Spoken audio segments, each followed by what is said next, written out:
कहते हैं कि मेवात का मुसलमान जब बेदार हुआ तो भारत को तोहफे में आजादी मिली। मेवात इस समय भले ही सांप्रदायिकता की चपेट में हो और उसे बदनाम करने की कोशिशें जोरों पर हों, लेकिन भारत की आजादी और उसकी अस्मिता के लिए यहाँ के मुसलमानों ने अपना सब कुछ कुर्बान कर दिया। भारत की आजादी में मेवात के मुसलमानों ने निर्णायक भूमिका निभाई। 1857 के विद्रोह में जब पूरे भारत में अंग्रेजों के खिलाफ बगावत की लहर उठी तो उसे खून से सींचने का काम मेवात के मुसलमानों ने किया था। अंग्रेज मेवात के मुसलमानों को अपना सबसे बड़ा दुश्मन मानते थे, क्योंकि ये मेवाती मुसलमान ही थे जिन्होंने कभी मुगलों की सत्ता कबूल नहीं की, तो फिर इंग्लिस्तान से आए हुए इन अंग्रेजों की क्या औकात थी। गुड़गांव में मौजूद ऐतिहासिक डॉक्यूमेंट में एक अंग्रेज लिखता है कि मेवात के मुसलमानों ने तो साल 1800 के शुरू से ही हमारी नाक में दम कर रखा है। इन्होंने 1803 में अंग्रेजों और मराठों के बीच हुए जंग में जितना नुकसान पहुंचाया उतना किसी ने नहीं पहुंचाया। अंग्रेजी फौज अब इनको अपना दुश्मन मानती है। जिस वक्त भारत के लोगों ने आजादी का ख्वाब देखना भी शुरू नहीं किया था, उस वक्त मेवात के लोग अंग्रेजों से जंग कर रहे थे।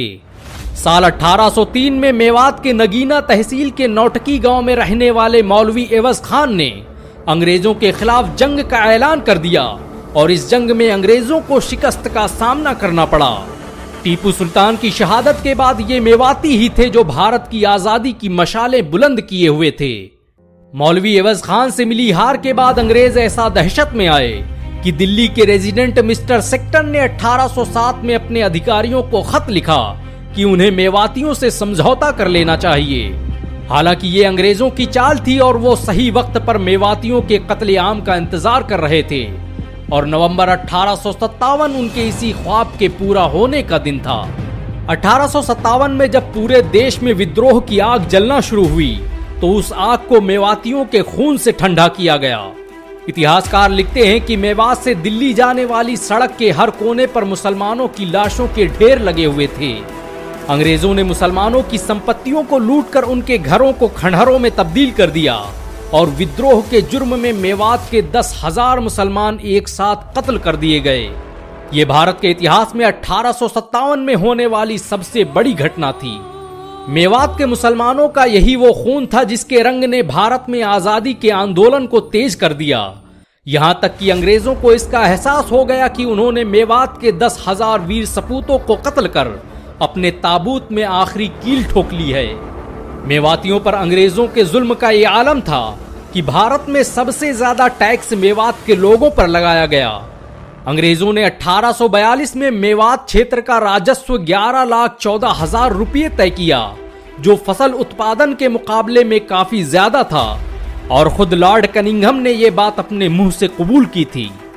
आपको ये जानकर शायद हैरानी हो कि अंग्रेजों के इस टैक्स सिस्टम के खिलाफ सबसे पहली गोली मेवात के चांद खान ने चलाई थी और उसने 10 मई 1857 को अंग्रेजी सैनिकों को भून दिया था, जिसके बाद विरोध और विद्रोह की ये आग पूरे भारत में फैल गई।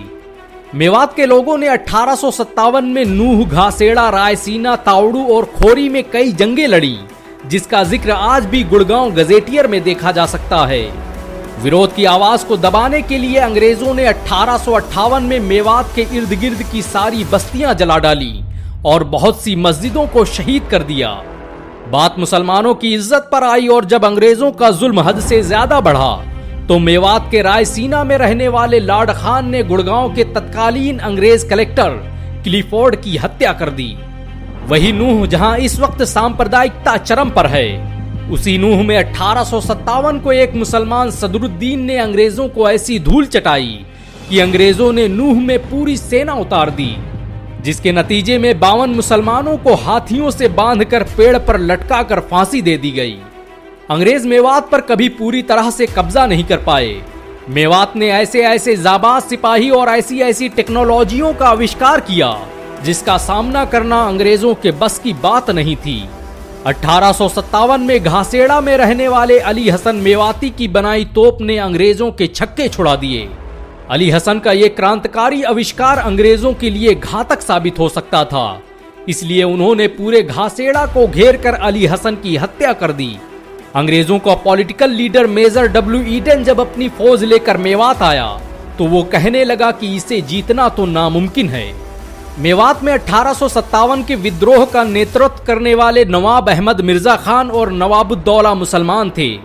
इन दोनों की आंखों से ही मेवात के हिंदू और मुसलमान आजादी का ख्वाब देख रहे थे।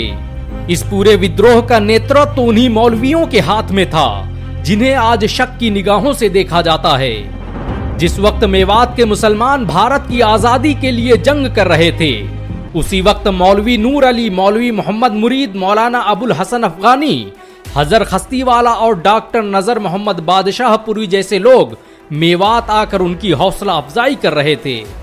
मेवात ने भारत को बहुत से राजनेता और स्वतंत्रता सेनानी दिए। आजादी के महान नायक अब्दुल हई का जन्म मेवात के धुड़ावली गांव में ही हुआ था। उन्होंने महात्मा गांधी के साथ मिलकर आजादी के आंदोलन को पूरे भारत में फैलाने में निर्णायक भूमिका निभाई।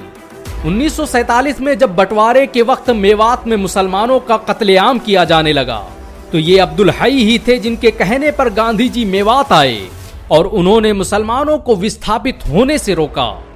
जिन मुसलमानों ने भारत की आजादी के लिए अपना सब कुछ कुर्बान कर दिया, उन मुसलमानों के कत्लेआम को देखना गांधी के लिए किसी सदमे से कम नहीं था। उन्होंने 19 दिसंबर 1947 को मेवात आकर 5 लाख लोगों की भीड़ को मुखातिब करते हुए कहा कि तुम लोग इन मुसलमानों के साथ क्या कर रहे हो?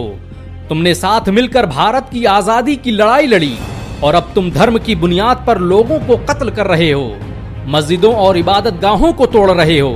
इस जंग को खत्म करो। और मुसलमानों, मैं तुमसे कहता हूं कि तुम्हारी हिफाजत की जिम्मेदारी अब सरकार की है। गांधी के मेवात आने का देश के बहुसंख्यक समाज पर क्या असर पड़ा ये तो पता नहीं, लेकिन मुसलमानों ने जरूर पाकिस्तान जाने से इनकार कर दिया और उन्हें पाकिस्तान न जाने की सजा भी मिली। प्रसिद्ध इतिहासकार शैल मायाराम की माने तो 1947 में सिर्फ भरतपुर में ही 30,000 मेव मुसलमानों का कत्ल कर दिया गया और ऐसे न जाने कितने भरतपुर हरियाणा की सरहदों में भरे पड़े थे। तारीख मेवात के लेखक यूनुस अलवी के मुताबिक मेवात कभी वैसा नहीं था जैसा आज दिखाई देता है। कभी मेवात की सरहदें सैकड़ों किलोमीटर दूर तक फैली हुई थी और इसका आकार आधे हरियाणा राज्य के बराबर था। आजादी से पहले मेवात 3000 गांवों पर मुश्तमिल था और यहाँ पर 4000 से ज्यादा मस्जिदें थीं। लेकिन 1947 के फसादात के बाद सिर्फ 228 मस्जिदें ही सलामत बच सकी। ये अफसोस की बात है कि जिन मेवातियों ने भारत की आजादी के लिए अपना सब कुछ कुर्बान कर दिया, आज उन्हीं मेवातियों से भारतीय होने का सबूत मांगा जाता है। हालांकि मेवात के मुसलमानों ने भारत के लिए जो किया वो आज तक कोई नहीं कर पाया। भारत को जब भी जरूरत पड़ी, मेवाती सर पर कफन बांधकर देश की सुरक्षा के लिए निकल पड़े। आज जब मेवात में मुसलमानों के घरों को ढाया जा रहा है, तो उसने अंग्रेजों के जुल्म सितम की यादें ताजा कर दी हैं। हालांकि ये वही मुसलमान हैं जिनके आबाओ अजदाद ने इस देश की आजादी के लिए अपना सब कुछ कुर्बान कर दिया था। वैसे अगर एक भारतीय और एक मेवाती होने के नाते आपको गर्व महसूस हुआ हो, तो इस वीडियो को लाइक और शेयर जरूर करें। ऐसी और वीडियो को देखने के लिए हमारे चैनल को सब्सक्राइब करें, घंटा जरूर दबाएं।